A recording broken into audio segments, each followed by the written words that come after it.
गुरुदेव को प्रार्थना है कि कालिया दमन लीला का अग्रिम श्लोक का रसमय व्याख्यान से हमको कृतार्थ करे। जय जय श्री राधे। जय जय श्री राधे, जय श्री राधे। बड़े सुंदर ढंग से आपने पाठ किया।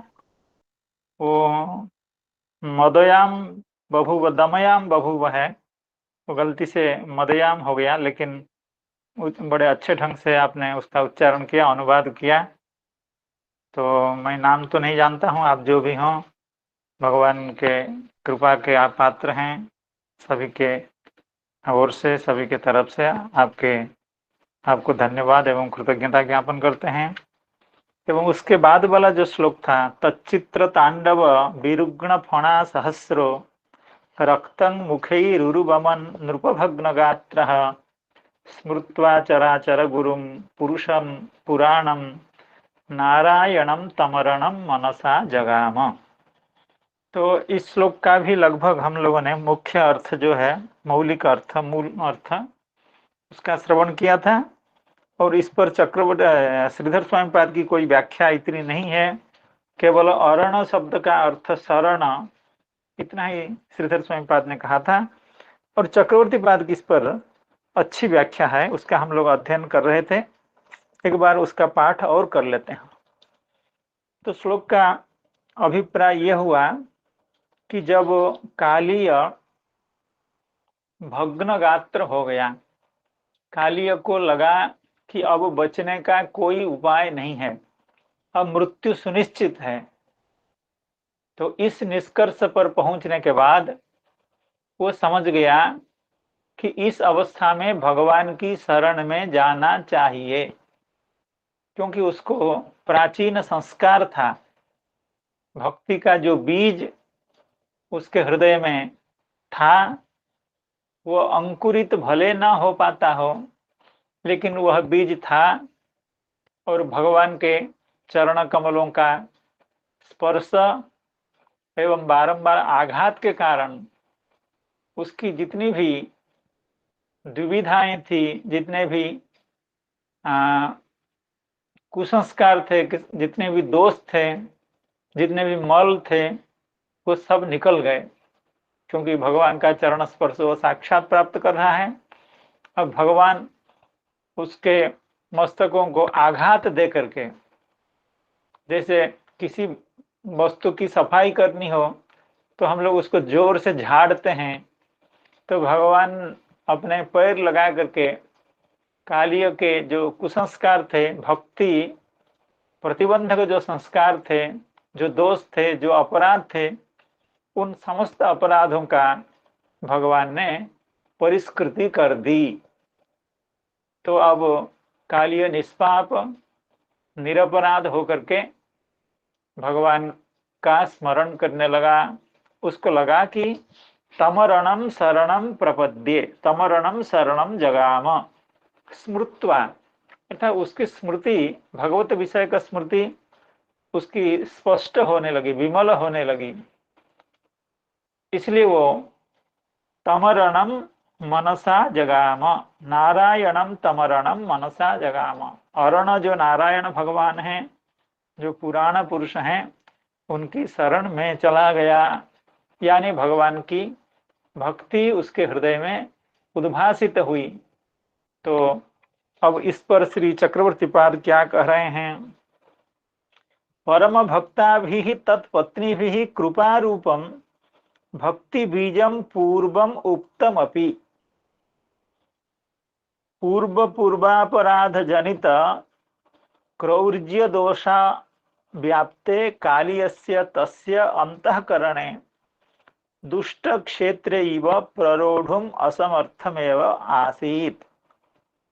अर्थात कालिय का जो अंतःकरण है, कालिय का जो हृदय है, उस हृदय में उसकी पत्नियों ने भक्ति लता का बीज का वपन कर दिया था पहले।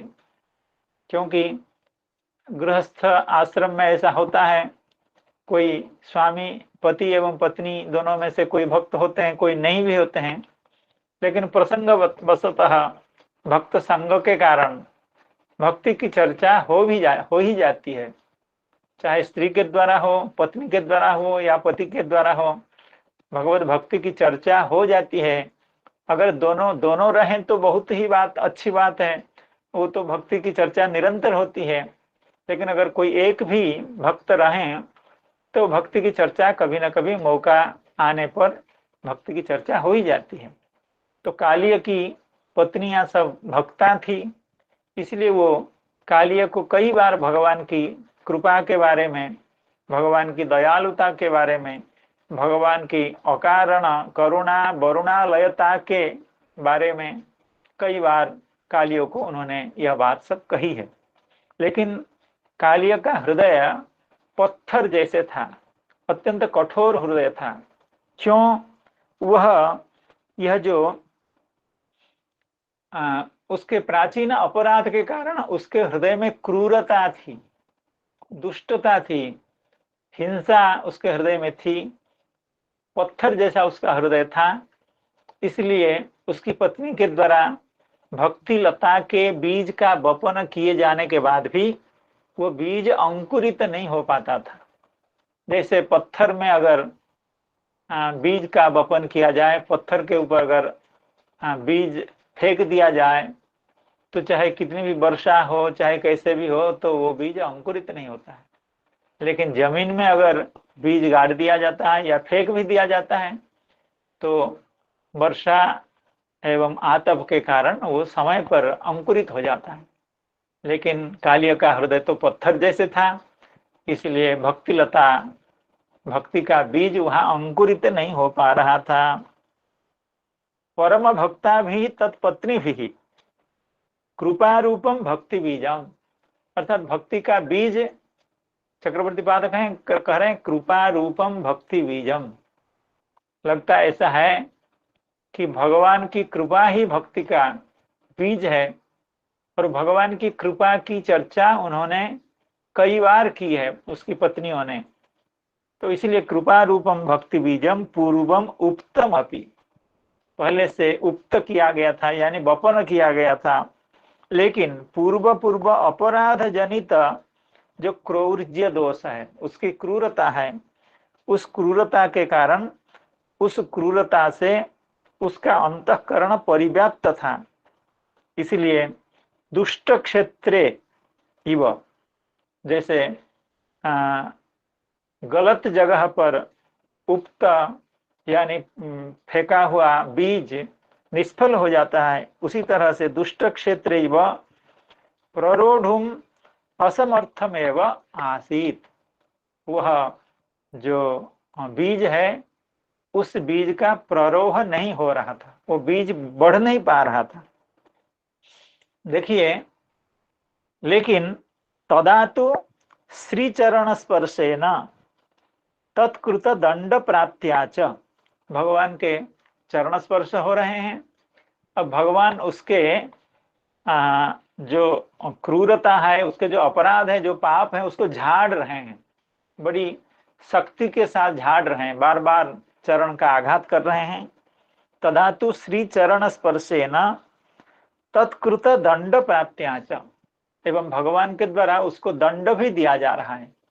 उस दंड प्राप्ति के द्वारा तत्त दोष क्षये सती, वो जो क्रूरता या प्राचीन अपराध वो सब निकल गया, उस समस्त अपराधों से वह मुक्त हो गया, उसकी क्रूरता भी चली गई, उसका हृदय धीरे धीरे कोमल होने लगा। तब वो भगवान का स्मरण कर रहा है। तत्त दोष क्षये सती सहसैव तद भक्ति बीजम अंकुरितम बभूव, उसके हृदय में जो भक्ति का बीज था, जिस बीज का वपन उसकी पत्नियों ने किया था, वह बीज अब अंकुरित होने लगा। देखिए, भक्ति लता का जो बीज और सामान्य बीज में अंतर यह है, पार्थक्य है। अगर अन्यान्य बीज किसी पौधे, पेड़ पौधे के जो बीज है, उसको अगर हम गलत जगह पर डाल दें तो अंकुर तो नहीं होगा, लेकिन वो बीज नष्ट भी हो जाएगा। ऐसा नहीं कि अंकुर ना हो लेकिन वो बीज सुरक्षित रहे, ऐसी बात नहीं है। वो बीज कालक्रम से, प्रकृति के कारण वो बीज नष्ट हो जाता है, सड़ जाता है, अर्थात उसमें फिर अंकुर उत्पन्न होने का सामर्थ्य नहीं रहता है। लेकिन भक्ति का बीज ऐसा नहीं है, ये समझना चाहिए हम लोगों को। भक्ति लता का जो बीज है वह वह वह अंकुरित भले ना हो, पापादि के कारण हो, अपराध के कारण हो, दुष्टता के कारण हो, क्रूरता के कारण हो, वो अंकुरित भले ना हो, लेकिन वह बीज नष्ट नहीं होता है। अर्थात किसी में इतना सामर्थ्य नहीं है, किसी भी अपराध में इतना सामर्थ्य नहीं है कि भक्ति लता के बीज को वो नष्ट कर दे। बीज तो पड़ा ही रहता है। जब कभी इस जन्म में, जन्मांतर में, जन्म जन्मांतर में जब मौका मिलता है, अनुकूल परिवेश उत्पन्न होता है, अपराध संत जनों की कृपा से, भगवान की इच्छा से या किसी और कारणवशतः अगर अपराध आदि से वो मुक्त हो जाता है, तो वो भक्ति बीज अंकुरित होने लगता है। फिर उसकी लता निकलती है, उससे फल पुष्प भी होते हैं, एवं उस फल पुष्प से, भक्ति लता के फल एवं पुष्प से वो भगवान की समर्चना करता है। तो कालिय के साथ भी ऐसा था, उसके हृदय में जो भक्ति लता का बीज था वो नष्ट नहीं हुआ था। श्री कबीर दास जी कह रहे हैं, भक्ति बीज पलटे नहीं, जो युग जाय अनंत, ऊंच नीच घर अवतरे, होए संत का संत। कबीरदास जी महाराज कह रहे हैं, भक्ति बीज पलटे नहीं, भक्ति बीज नष्ट नहीं होता है। जो युग जाए अनंत, अनंत काल तक भक्ति बीज, अर्थात सब समय तक, एक बार भक्ति बीज का वपन अगर कर दिया गया तो वो अंकुरित नहीं भी हो, लेकिन वह हृदय में बना रहता है। कालिय के साथ ऐसा ही हुआ। इसीलिए श्रीमद् भगवद गीता में, श्रीमद् भागवत में कई जगह यह कहा गया, नैहस्य हे उद्धव, इस भक्ति का अणु अपि नष्ट नहीं होता है। कैसा है श्लोक? नह्यंगोपक्रमे, नह्यंगोपक्रमे, नह्यंगो, नह्यंगोपक्रमे ध्वंसो मद्धर्मस्योद्धवान्वपि। हे उद्धव जी, नह्यंगोपक्रमे ध्वंसो मद्धर्मस्य, मद्धर्मस्य अंगोपक्रमे, अर्थात भगवत धर्म यानी भगवान की जो भक्ति, उसका अगर उपक्रम ही भी कर दिया जाए, उसका शुभारंभ हो जाए, उसका विनाश नहीं होता है। और समस्त साधना बीच में अगर छोड़ दिए जाते हैं तो उनका विनाश हो जाता है। लेकिन भक्ति जन्म जन्मांतर तक, कई जन्मों तक, अर्थात अनंत काल तक भक्ति के जो अंग, जैसे अभी हम लोग कथा श्रवण कर रहे हैं, लेकिन किसी कारणवश अगर हमारी कथा छूट भी जाए, हमारा शरीर भी छूट जाए, हम दुष्ट संग के कारण अपराधी भी होने लगे, लेकिन यह संस्कार नहीं जाने वाला है। चाहे हम किसी भी योनि में जाएं, पशु पक्षी में भी जाएं, नहीं होता है। तो ये अन्यान्य मार्ग और भक्ति मार्ग में पार्थक्य है। नैहंगोपक्रमे ध्वंसो मद्धर्मस्य उद्धवान्वपि। और गीता का क्या श्लोक है काली प्रसाद जी? वो है प्रसिद्ध श्लोक तो है, हम लोग बार बार कहते हैं उसको। हाँ, तो इसी अभिप्राय से श्रीमद् भगवद गीता में भी कहा गया है, त्रायते महतो भयात। क्या है? स्वल्पमप्यस्य धर्मस्य त्रायते महतो भयात्, धर्मस्य त्रायते महतो भयात। यह भी है और भी शायद है, अगर वो दूसरे जन्म में चाहे शूद्र कुल में हो, नीच कुल में हो, पशु पक्षी में भी हो, लेकिन उसके भक्ति का संस्कार नष्ट नहीं होता है। शुचिनाम श्रीमताम गेहे, शुचिनाम श्रीमताम गेहे योग भ्रष्टो अभिजायते। तो भक्ति जग योग से भ्रष्ट जो है वो अभिजायते, अन्य अन्य योग तो नष्ट हो जाते हैं, उनके संस्कार इतना दृढ़ नहीं होते हैं। इसीलिए कालिय के हृदय में वो जो भक्ति का बीज था वह बीज अभी धीरे धीरे, पहले बीज फूलता है, उसके बाद उससे अंकुर निकलता है। तो अब बीज फूलने लगा, भगवान के चरण स्पर्श से, चरण से बार बार आघात प्राप्त करने के कारण वो बीज फूलने लगा। फूलने से वो कहता है तम रणम मनसा जगाम, भगवान के चरण में वो शरणापन्न हो गया। श्री चक्रवर्ती पाद कह रहे हैं मद बैरिनो गरुड़ादपि अस्य, उसके चित्त में क्या भावना आती है, कैसे इतना बड़ा दुष्ट भगवान की शरण में जा सकता है। तो उस बात को, उसकी चित्त दशा को, मनोदशा को श्री चक्रवर्ती पाद यहाँ निरूपण कर रहे हैं। मद बैरिनो गरुड़ादपि अस्य परसहस्र गुणाधिकम बलम मया उपलब्धम। कालिय यह सोच रहा है कि मेरे तो चिर शत्रु हैं गरुड़, गरुड़ के साथ मेरे कई बार मुकाबला भी हुआ, और गरुड़ अत्यंत बलवान हैं, मैं उनसे हारता रहा। लेकिन मुझे अब लग रहा है इस बालक के संस्पर्श में आने के बाद, जब मैंने इनको कब्जे में ले लिया था और अभी हमारे फण पर ये चढ़ गए हैं और मेरे चारों ओर घूम रहे थे, मैं उस समय दंशन करने की कोशिश कर रहा था, ये सब देखते हुए मुझे लग रहा है ये गरुड़ जी से भी बहुत ज्यादा सामर्थ्यवान हैं।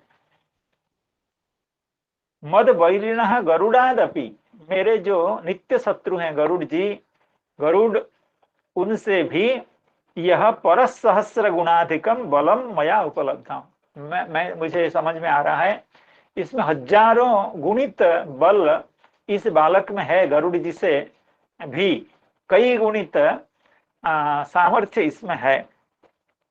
तस्मात् मत पत्नी भी उपदिष्ट भक्ति कहा अयमेव परमेश्वर इति स्वीय स्मृति गोचरी कृत्य, अर्थात तो उनको ये समझ में आया कि मेरी पत्नियां जिस के लिए भक्ति का उपदेश कर रहे थे, अर्थात जिस भगवान की भक्ति करने का उपदेश कर रही थी मेरी पत्नियां, शायद वे भगवान ये ही हैं। मत पत्नी भी उपदिष्ट भक्ति कहा अयमेव, अर्थात जिसके लिए, जिस भगवान के लिए भक्ति का उपदेश किया जा रहा था वो भगवान तो ये ही हैं।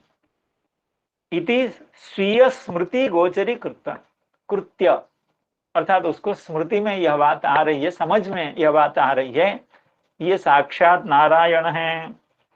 इसलिए चराचर गुरुम इति असाधारणम बलम दर्शयन अहमेव परमेश्वर उपास्य इति मूढ़म अपि माम ज्ञापयन। कालिय यह सोच रहे हैं केवल इतनी ही बात नहीं है, मेरी पत्नी जिस भगवान की बात कर रहे थे वो यही हैं, इतनी बात नहीं है, ये भी साक्षात हमको समझने की, समझाने की कोशिश कर रहे हैं, अपने आचरण से हमको सुबुद्धि देने का प्रयत्न ये भी कर रहे हैं। क्या कर रहे हैं? चराचर गुरुम, श्लोक में जो चराचर गुरुम है, स्मृत्वा चराचर गुरुम पुरुषम पुराणम, तो गुरु का काम क्या होता है? गुरु का काम होता है कि वो शिष्य को बोधित करे, शिष्य के हृदय में चेतना का प्रसार करे। तो ये भी चराचर गुरु हैं, इसलिए हमारे चित्त में यह चेतना आ रही है कि ये भगवान हैं। चराचर गुरु मिति असाधारणम बलम दर्शयन, ये अपना असाधारण सामर्थ्य प्रकाशित कर रहे हैं। क्या कर रहे हैं, कैसे? न अहमेव परमेश्वर उपास्य इति, अर्थात हे कालिय तुम क्यों नहीं समझ रहे हो, मैं ही वह परमेश्वर हूं जिस परमेश्वर के बारे में तुम्हारी पत्नियां उपदेश कर रही थी। अहमेव परमेश्वर उपास्य इति मूढ़म अपि माम ज्ञापयन, मैं यद्यपि अभागा हूं, अबोध हूं, चेतना शून्य हूं, लेकिन मेरे जैसे अभागे को ये साक्षात आकर के अपने आचरण से समझा रहे हैं कि हे कालिय, जिस परमेश्वर की बात तुम्हारी पत्नियों ने की थी वह परमेश्वर साक्षात मैं हूं।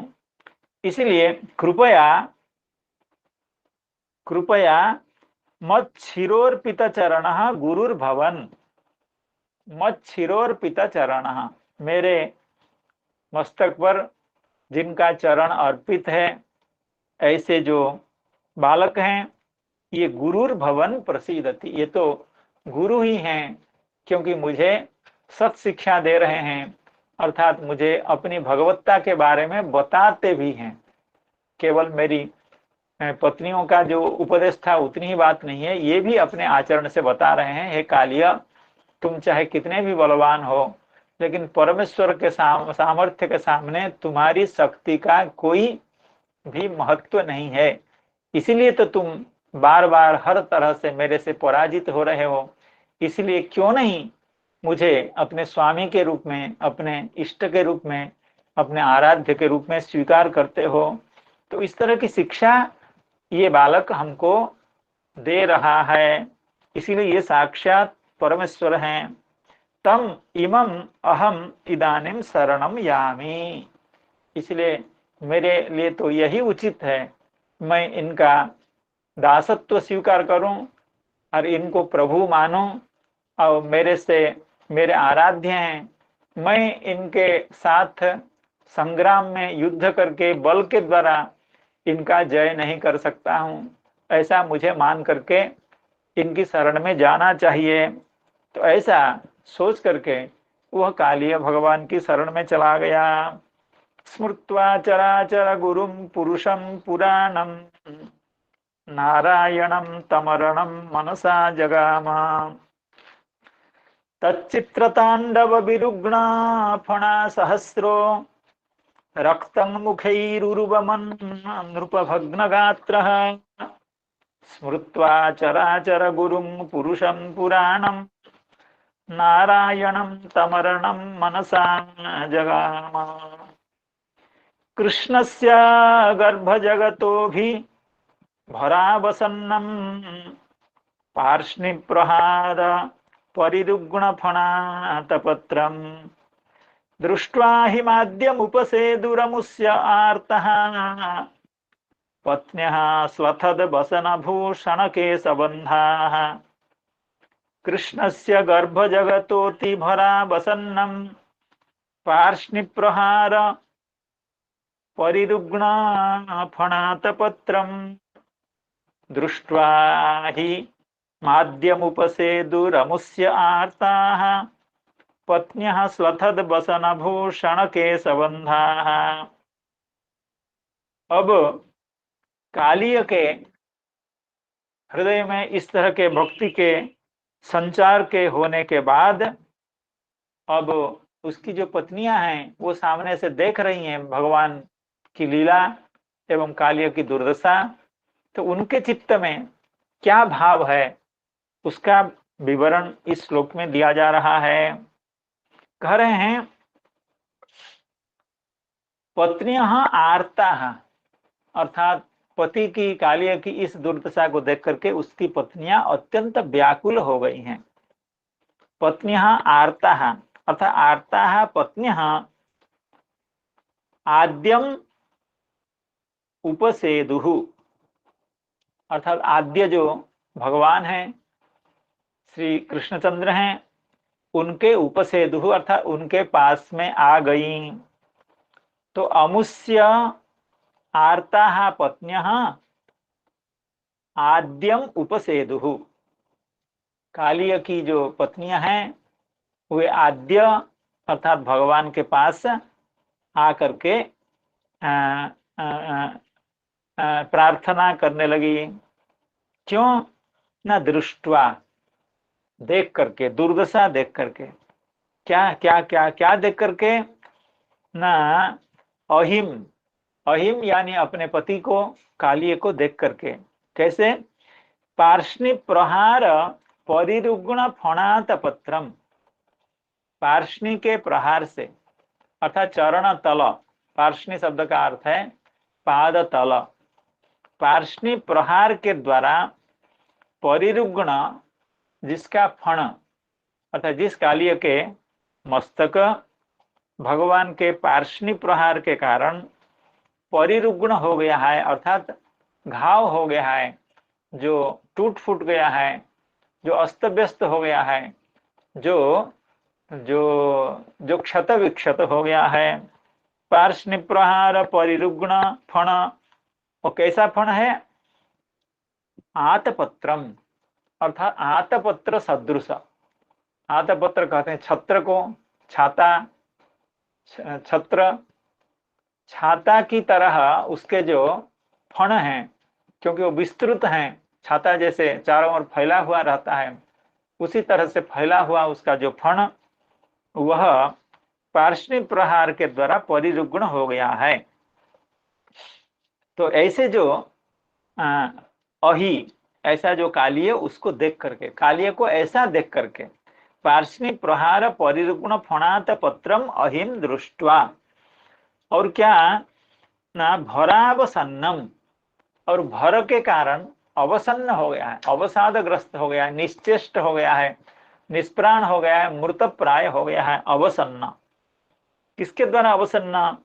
ना गर्भ जगत कृष्णस्य भरावसन्न, गर्भ जगत अर्थात गर्भे जगन्ति यस्य सह गर्भ जगत, ये भगवान श्री कृष्ण जिनके उदर में अनंत कोटि ब्रह्मांड विराजमान होते हैं, अर्थात भगवान अत्यंत भारी होते हैं, इतना भारी कि उसका हम विवरण भी नहीं दे सकते हैं, क्योंकि उनके गर्भ में अनंत कोटि ब्रह्मांड होते हैं। तो गर्भ जगत यानी जिनके गर्भ में अनंतानंत जगत विद्यमान होते हैं, उसके उन भगवान के अतिभर के द्वारा अवसन्नम, भगवान के अत्यंत भार के कारण यह अवसन्न हो गया है, अर्थात यह अत्यंत खिन्न हो गया है, निश्चेष्ट हो गया है, मृत प्राय हो गया है। तो कृष्णस्य गर्भ जगत, गर्भ जगत जो कृष्ण हैं, उनके जो अतिभर हैं, उनके चलते अवसन्न हैं, जो कालिय एवं पार्ष्णि प्रहार के कारण रुग्ण हो गया है फणात पत्र जिस कालिय का, ऐसा जो अहि यानी कालिय, उसको दृष्टवा, उसको ऐसी अवस्था में देख करके, अमुष्य आर्ता पत्न्यः उपसेदुः, उसके जो भयभीत पत्नी, उनको लगता है कि हम निश्चित ही विधवा होने वाली हैं, इसलिए अत्यंत व्याकुल होकर के, आर्त होकर के, अमुष्य पत्न्यः आद्यम उपसेदुः, आद्यम अर्थात आद्य पुरुष श्री गोविंद के चरण में वे भी शरण में आने लगी। ऐसे वे भक्ता थी, लेकिन अभी अपने पति के साथ भगवान का जो संग्राम, उसको दूर से देख रही थी, उनको साहस नहीं हो रहा था पास में आने का, क्योंकि उनके पत्नी की क्रूरता के कारण कहीं भगवान उनके ऊपर नाराज ना हो, इसलिए पास में आ नहीं रही थी। लेकिन जब पति के शरीर में उनको कुछ भक्ति के लक्षण दिखाई देने लगे, क्योंकि इससे पहले बताया गया कि वो भगवान की शरण में आ गया था, तो उसके स्वरूप को देख करके, उसके हाव भाव को देख करके, उसके आचरण को देख करके उनकी पत्नियों को लगा ये तो भगवान की शरण में चला गया है। तो इस दृश्य को देख करके उनको वे निर्भीक हो गई, तो इसलिए भगवान के पास में आ गई। इतनी जल्दीबाजी में आई, स्लथद बसन भूषण केश बंधा, अर्थात अपने बसन को, अपने भूषण को, अपने केश बंध को अभी संभाल नहीं पाई है। जैसी भी कपड़ा पहनी हुई थी, केश बंध जैसे भी खुला था, और बसन भूषण अस्त व्यस्त अवस्था में जैसा था, भाग करके अपनी जगह से वे भगवान के चरण में आ गई। कृष्णस्य गर्भ जगतोति भरा वसन्नम पार्ष्णि प्रहार परिदुग्ण फणात पत्रम दृष्ट्वा हिमाद्य मुपसेदुरमुष्य आर्ताः पत्न्यः स्लथद बलय भूषण केशबन्धाः। इस पर श्रीधर स्वामीपाद बहुत कम कहते हैं, उनका जैसे स्वभाव है, थोड़ी सी ही व्याख्या है, लेकिन उसके हम लोग पढ़ लेते हैं। गर्भे जगन्ति यस्य तस्य, जिन भगवान के गर्भ में अनंतानंत जगत हुआ करते हैं। गर्भे जगन्ति यस्य तस्य, तस्य कस्य, कृष्णस्य अति भरेण, भगवान का भार अत्यधिक है। यद्यपि भगवान बालक हैं, लेकिन भगवान है इसलिए वो अपने भार को बढ़ा भी सकते हैं, अपने कमा भी सकते हैं। भगवान अणोरणीयान है, महतो महीयान है, तो ये सब सामर्थ्य उनका है। तो अनंत कोटि ब्रह्मांड अपने गर्भ में रहने के कारण उन्होंने अपने भार को उस समय बढ़ा दिया। गर्भे जगन्ति यस्य तस्य अतिभरेण अवसन्नः, अवसन्न यानी आक्रांत, उस भार के द्वारा यह आक्रांत हो गया, अर्थात भार के कारण अवसन्न, विषन्न या असहाय मृत प्राय हो गया। पार्ष्णि प्रहार परिरुग्ण फणात पत्रम, पार्ष्णि, पार्ष्णि शब्द का अर्थ है पाद पृष्ठ, अर्थात पैर के निचला अंश। आद्यम श्री कृष्णम स्लथद वलय भूषण के संबंधाः स्लथन्तः विस्रंसमानाः वसनादयः यासाम, अर्थात जिन नागपत्नियों के वसन, भूषण एवं केशबंध यह स्लथत हो रहे थे, यानी ढीला होकर के गिरने ही वाले थे, अस्त व्यस्त होते हुए थे, सही तरह से बंधे नहीं गए थे, सही तरह से उनको पहना नहीं गया था। इस अवस्था में वे सब भगवान के पास आ गई। कृष्णस्य गर्भ जगतोति भरा वसन्नम पार्ष्णि प्रहार परिरुग्ण फणात पत्रम दृष्ट्वा हि माद्यमुपसेदुरमुस्यार्तः पत्न्यः स्लथद वसनभूषण के संबंधाः। श्री चक्रवर्ती पाद बड़ी सुंदर बात कह रहे हैं। अवनिंद्र जी जिस व्याख्या को दिखा रहे थे, अगर संभव हो तो दिखाइए, अच्छा लग रहा है। उन अक्षरों को देखने से ही मन तृप्त हो जाता है, उन व्याख्या के पन्नों को देखने से ही। मैं तो देख नहीं पाता हूँ, मैं इधर देखता हूँ, लेकिन मुझे लगता है जो लोग देखते होंगे उनको बहुत अच्छा लगता होगा। तो कृष्ण से गर्भ जगतः, गर्भे जगन्ति यस्य तस्य, अर्थात जिस भगवान के गर्भ में जगन्ति, ये प्रथमा बहुवचन है, जगन्ति, जगत जगति जगन्ति, जगन्ति यस्याम सविका समासतः। क्या है वो श्लोक? जगन्ति यस्याम सविका समाधान, शिशुपाल का श्लोक है। जगन्ति यस्याम, प्रलय काल में जगन्ति यस्याम मेरा अत्यंत प्रिय श्लोक है, जो भी हो। तो गर्भे जगन्ति यस्य, अर्थात गर्भ जगत भगवान श्री कृष्ण हैं, तस्य अतएव अति भरेण, इसीलिए तो भगवान अति भर हैं, यानी भगवान के शरीर का भार अत्यधिक है, क्योंकि समस्त जगत उनके गर्भ में है। गर्भे जगन्ति यस्य तस्य अतएव अति भरेण आद्यम श्री कृष्णम आर्तः इति एतावत् काल पर्यंतम, या, अब बहुत बढ़िया बात कह रहे हैं चक्रवर्ती पाद, श्रवण करें। एतावत् काल पर्यंतम या पत्यो उदासीना एव आसन बहिर्मुख अयम भगवत्कृत दंडेन म्रियते चेत म्रियताम वयम विधवा भूत्वा भगवंतम भजाम इति।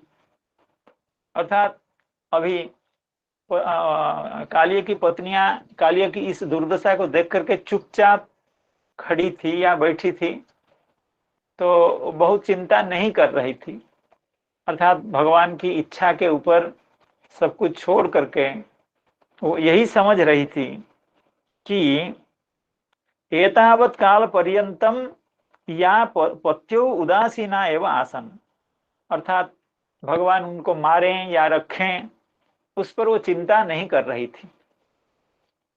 एतावत् काल पर्यंतम या पत्यो उदासीना एवं आसन, पति के बारे में अभी तक उदासीन थी, अर्थात कुछ प्रतिक्रिया उनमें नहीं दिख रही थी। क्यों क्यों नहीं दिख रही थी? वो सोच रही थी ये व्यक्ति, ये काली हमारा पति भले ही है, लेकिन ये बहिर्मुख है।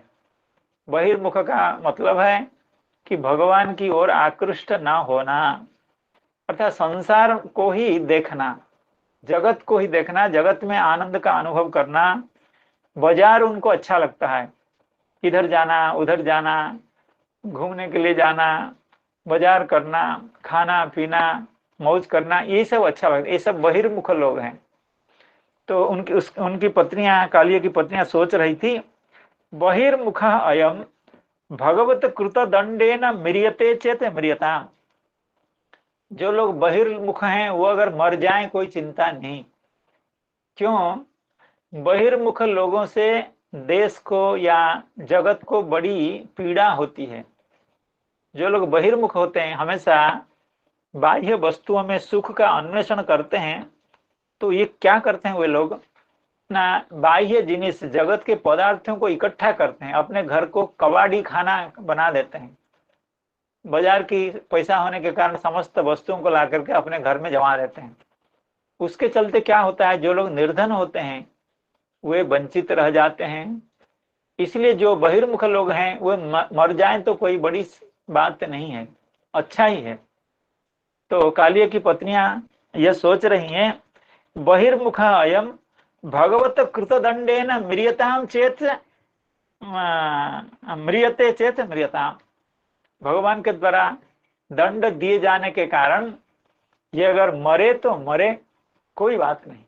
हम विधवा हों, वयम विधवा भूत्वा भगवंतम भजामा, हमारी क्या समस्या है? ये मर जाएगा तो हमारे तो असल पति तो मरने वाले नहीं हैं। हम लोगों ने ऐसे पति का वर्ण कर लिया है कि जिसकी मृत्यु होती ही नहीं है। तो यह जो कठपुतली वाला पति है, ये मर जाए तो फिर हम भगवान का भजन निश्चिंत होकर के करेंगे, पूरा समय भगवान को दे पाएंगे, कोई चिंता नहीं है। ऐसा सोच रही थी। वयम विधवा भूत्वा भगवंतम भजाम इति। लेकिन उनके हृदय में भी बहुत बड़ा परिवर्तन आ गया। क्या? यदा तु मनसा शरणं गतस्य तस्य पत्युः दैन्य निर्वेद विषाद वितर्क मत्यादि संचारी लक्षणम मुखादि अंगेषु ददृशुः। लेकिन उनको लगा इसको हम इतना भगवान के बारे में बता रहे थे, कुछ समझ नहीं रहा था, लेकिन अब के इसके शरीर के जो लक्षण हैं उनको देखने से पता चल रहा है, तो इसके हृदय में भक्ति के भाव का उदय हुआ है। यदा तु मनसा शरणम गतस्य तस्य, क्योंकि श्लोक में कहा गया तमरणम मनसा जगाम, वह मन से भगवान की शरण में गया। जो मन से भगवान की शरण में चला जाता है उसके आचार व्यवहार दूसरे ही हो जाते हैं। भगवान को जिन व्यक्तियों ने स्वीकार कर लिया उनके आचार विचार, बैठना उठना, उनके शारीरिक चेष्टाएं, ये सब विलक्षण हो जाती हैं, दूसरे तरह से हो जाती हैं। तो जब भगवान की शरण में वो चला गया मन से, तब तस्य पत्युः दैन्य निर्वेद विषाद वितर्क मत्यादि। उस ग्रंथ में कुछ पाठ अलग है, लेकिन यह शायद ठीक है। ये सब संचारी भाव के लक्षण हैं, अर्थात भक्ति रस के व्यभिचार, ये संचारी भाव यानी व्यभिचारी भाव के लक्षण हैं। विभाव अनुभाव व्यभिचारी संचोगात रस निष्पत्ति ही, अर्थात जब जीव के चित्त में भक्ति भाव का, भक्ति रस का उदय होता है तो उसके शरीर में यह व्यभिचारी भाव यानी संचारी लक्षण दिखते हैं। अब वह संचारी लक्षण अब दिखने लगा कालिया के हृदय में, क्यों न दिखे? उसके मस्तक में भगवान जो विराजमान हैं और भगवान बार बार उसके पदाघात से उसके समस्त अपराधों को नष्ट कर रहे हैं। और भक्ति का बीज तो पहले से उनकी पत्नियों ने उसके हृदय में वपित उक्त कर दिया है, बीज का वपन पहले से कर ही दिया है। तो अब कौन चीज की, किस चीज की कमी है? अपराध चला गया, भक्ति बीज है तो धीरे धीरे अंकुरित होने लगा। तो उसके शरीर में भी ये सब लक्षण दैन्य, दीनता। भक्ति महारानी जब किसी के हृदय में विराजमान होती हैं या विराजमान होने के संकल्प भी करती हैं तो वह दीन हो जाता है वो व्यक्ति। तो कालिया के हृदय में भी अभी दैन्य आने लगा। निर्वेद, विषाद, निर्वेद का मतलब वैराग्य भाव, विषाद, वितर्क, मति। इसका प्रत्येक क्या क्या उदाहरण है जो भी हो, ये भक्ति के संचारी भाव हैं, व्यभिचारी भाव हैं। इन लक्षणों से हम लोग पता कर सकते हैं कि कोई भी व्यक्ति भक्त है या नहीं है। तो इन लक्षणों को देखने से उनको पता लगा कि कालिय तो अब भक्त हो गया है। इसलिए मुखादि अंगेशु ददृशु, मुख चरणादि उसके अंगों में भक्ति के यह सब व्यभिचारी भाव दिखने लगे। तदेव तदा एव तदैव अहो अस्मद भाग्यवशात अयम वैष्णव अभूत। तो काली की पत्नियां कह रही हैं, आज तक हम लोग बड़ी इंतजार में थे ये कब भक्त होगा, लेकिन भक्त हो नहीं रहा था। लेकिन अब भगवान की कृपा के कारण यह तो अभी भक्त हो गया और वैष्णव भक्त हो गया, भगवान विष्णु के भक्त हो गया। अस्मद भाग्यवशात, यह तो हमारा सौभाग्य है। इसका जो सौभाग्य है या नहीं है, इसका भी सौभाग्य है, लेकिन हमारा परम सौभाग्य है कि हमारे पति एक वैष्णव हो गया। सही में ये बहुत बड़ी बात हो जाती है कि व्यक्ति जब वैष्णव होता है अर्थात विष्णु भक्त होता है। विष्णु भक्ति ही सुदुर्लभा। और देवताओं के तो लोग भक्त हो जाते हैं, लोग पैसे वालों के भक्त हो जाते हैं, लोग संसारी लोगों के भक्त हो जाते हैं, और अपने सुख सुविधा के लिए देवताओं के भी भक्त हो जाते हैं। लेकिन भगवान विष्णु के भक्त होते नहीं हैं लोग, क्योंकि भगवान कड़ी से कड़ी परीक्षा ले लेते हैं और पहले उसके पैसा हरण कर लेते हैं। यस्याहम अनुगृह्णामि हरिष्ये तद धनम शनैः। तो लोग डर से भगवान के पास नहीं जाते, भगवान विष्णु के भक्त नहीं होते हैं। भगवान ने कह दिया कि जो हमारे पास आएगा उसका पहले मैं पैसा छीन लूंगा। तो संसार में कौन ऐसा होगा वहां जाएगा जहां जाने से उसके पैसे छीन जाए, इसलिए वो जाता नहीं है। तो इसीलिए कहते हैं अहो अस्मद भाग्यवशात। अगर घर में पति वैष्णव हो या पत्नी वैष्णव हो या घर में कोई भी वैष्णव हो तो उस घर का, उस ग्राम का सौभाग्य है। तो ऐसा समझ रही हैं कि हमारा पति तो अब वैष्णव बन गया। अस्मद भाग्यवशात अयम वैष्णव अभूत तद अस्य रक्षण यताम है। क्योंकि अब तक तो भगवत विमुख था, अगर ये मरता तो कोई समस्या नहीं थी, हम तो भगवान का भजन करते। लेकिन ये तो अब भक्त बन गया, इसलिए तद रक्षण यताम है, इसकी सुरक्षा करनी चाहिए। क्योंकि ये रहने से हमारी भक्ति को बल मिलेगा और इसका भी कल्याण होगा, हमारा भी कल्याण होगा, ये भी भजन करेगा, हम भी भजन करेंगे। तो ऐसा सोच करके इति संघताः, सब मिल करके, ताः तत्र जात स्नेहत्वात् आर्ताः, जात स्नेहत्वात् आर्ताः, अर्थात कालिय के प्रति उनका स्नेह बढ़ गया। पहले तो उदासीन थी कि मरे तो हम क्या करें, मरे तो मरे, लेकिन अब ऐसा नहीं सोच रही हैं। जात स्नेहत्वात् आर्ता, उसके प्रति उसकी पत्नियों का स्नेह प्रेम बढ़ गया, इसलिए अत्यंत व्याकुल हो गई। श्रीमद चरण सन्निधिम आजग्मुह, दूर से भगवान के चरण के पास, भगवान के पास आ गई सब उनकी पत्नियां आकर के उपस्थित हो गई, भगवान से प्रार्थना करेंगी। कृष्णस्य गर्भ जगतोति भरा वसन्नम पार्ष्णिप्रहार परिरुग्ण फणातपत्रम दृष्ट्वा हि माद्यम उपसे दूरमुस्य आर्तः पत्न्यः स्वतद वसन भूषण केशबन्धाः तास्तम सुविघ्न मनसोथ पुरस्कृतार्भः कायं निधाय भुवि भूतपतिं प्रणेमुः।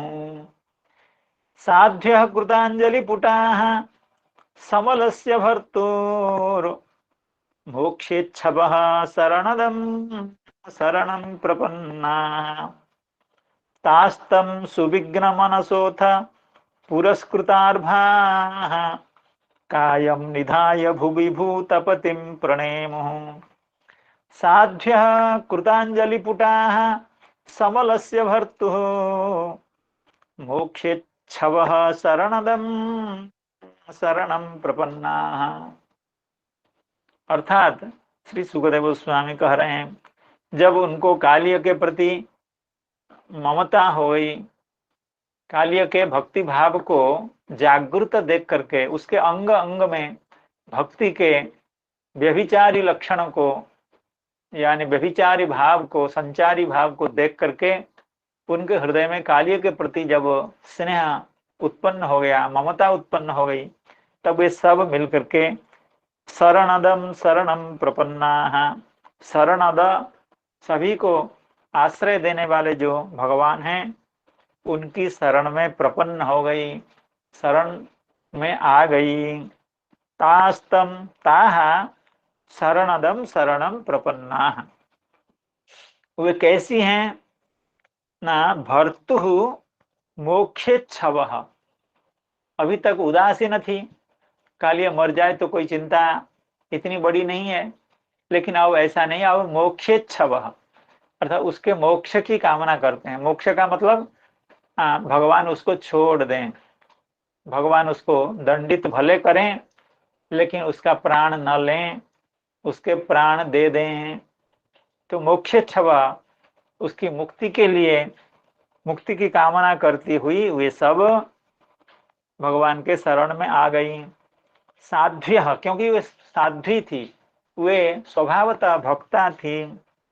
कृतांजलि पुटाः, भक्त का जैसे स्वभाव होता है, अर्थात अपने बद्ध करकमल के साथ दोनों हाथों को जोड़ करके मस्तक को अवनत करके, साध्य कृतांजलि पुटाः, जिन्होंने अंजलि पुटा कर लिया है, यानी भगवान को हाथ जोड़ करके प्रणाम कर रही हैं। मोक्षेच्छवः, मोक्ष चाहती है, किसके, न भर्तुः, कैसा भर्तु, न समलस्य, यहाँ समल शब्द का यद्यपि सामान्य अर्थ है पाप, लेकिन यहाँ पापात्मा ऐसा भी अर्थ श्रीधर स्वामी पाद ने किया है। समलस्य यानी पापी नः, अर्थात पापी जो भर्ता है, कालिय है, उसके मोक्षेच्छवः साध्य कृतांजलिपुटाः ताः शरणदम शरणम प्रपन्ना। और कैसे, सुविघ्न मनसः, सुविघ्न मनसः, पहले तो उदासीन थी, अब उद्विग्न मना हो गई हैं। उनको लगता है कि अगर भगवान इसका प्राण ले लिए तो हमको एक भक्त संग से, अर्थात अपने कांत रूपी जो भक्त है उसके संग से हम वंचित हो जाएंगी, इसलिए सुविघ्न मनसः। और नारियों का जैसे स्वभाव होता है, अपने बच्चों को साथ में लेकर के, बच्चों को सामने लेकर के पुरस्कृतार्भाः, भगवान की कृपा प्राप्त करने के लिए, भगवान से सिंपैथी प्राप्त करने के लिए अपने बच्चों को सामने करके, सुविघ्न मनसः पुरस्कृतार्भाः कायम निधाय भुवि, पहले तो भुवि कायम निधाय अर्थात अपने शरीर को भूलुंठित करके दंडवत प्रणाम करने लगी, बच्चों को पास में रख करके भूलुंठित होकर के कालिय की पत्नियां भुवि कायम निधाय भूतपतिम प्रणेमु, भूतपति जो भगवान है उनका प्रणाम करने लगी, एवं उसके बाद उसकी मुक्ति के लिए भगवान के चरण में शरणा जाने लगी। तास्तम सुविघ्न मनसोऽथ पुरस्कृतार्भाः कायम निधाय भुवि भूतपतिं प्रणेमुः साध्यः कृतांजलिपुटाः समलस्य भर्तुर् मोक्षेच्छवः शरणदं शरणं प्रपन्नाः। श्रीधर स्वामी पाद क्या कह रहे हैं? ताः साध्व्यः शरणं प्राप्तः सत्यः तम प्रणेमुः। अर्थात वे साध्वी, वे भक्ताएं भगवान के शरण प्राप्त करके भगवान में के चरण में जा करके तम प्रणेमुः यानी भगवान का प्रणाम आप लोगों ने किया, काले की पत्नियों ने किया। सुविघ्न मनसः अति विह्वल चित्ता, इस श्रीधर स्वामी पाद की व्याख्या है। तो अति विह्वल चित्ता, सुविघ्न मनसः यानी अति विह्वल चित्ता। भूवि इति अर्थात भू भू भूलुंठित होकर के। अब श्रीधर स्वामी पाद कह रहे हैं वहां भू कहां से आ गया? वो तो कालीय ह्रद था, तो भू कहां से आ गई? भूवि इति तस्मिन् स्थाने जलात अधस्ताद वा तीरे वा, कह रहे हैं उसी जगह पर जल के नीचे जो पृथ्वी है उस पे लुंठित होकर के, या जलाद अधस्ताद वा तीरे वा, या वहां पर ह्रद के तीर पर, चक्रवर्ती पाद कहेंगे उसके बीच में एक द्वीप था, वहां पर। तो अपनी अपनी व्याख्या है सबकी। तो भू लुंठित होकर के दंडवत प्रणाम करने लगी। समलस्य यानी पापात्मनः भर्तुः, यहाँ समल शब्द का पापवान पापी ऐसा अर्थ कर दिया। समलस्य पापात्मनः भर्तुः मोक्षेच्छवः भर्तुः यत् समलम तस्य वा, या दोनों षष्ठी है। भर्तुः समलस्य ऐसा अर्थ हो सकता है भर्ता के पाप के विनाश के लिए, या पापी पापी जो भर्ता है उसके मोक्ष के लिए। भूतपतिम प्राणी मात्र से पतिम शरणदम, समस्त प्राणियों के जो पति हैं, जो शरण देने वाले हैं, आश्रय प्रद हैं, ऐसे भगवान के चरण के शरणापन्न हो गई। तास्तम सुविघ्न मनसोथ पुरस्कृतार्भा कायम निधाय भुवि भूतपतिम प्रणेमो। साध्व्यः कृताञ्जलिपुटाः समलस्य भर्तुर् मोक्षेच्छवः शरणदं शरणं प्रपन्नाः। हरे कृष्ण कृष्ण कृष्ण हरे हरे, हरे राम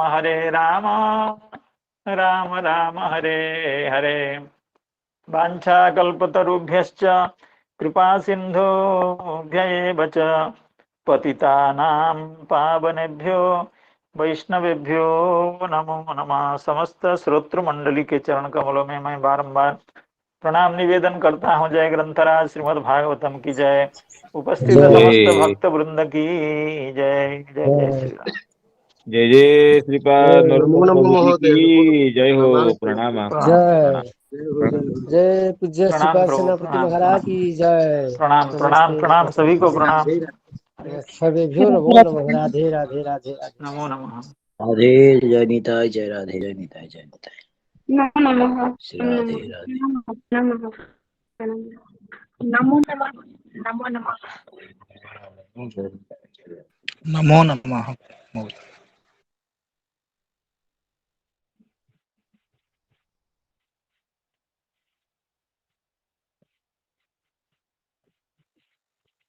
ତମ ସାର୍ ତ ସହଜେ ଶାନ୍ତି ନିକେତନ ପ୍ରଫେସର, ତାଙ୍କ କଥାକୁ ଗାଲୁଆମି କରିକି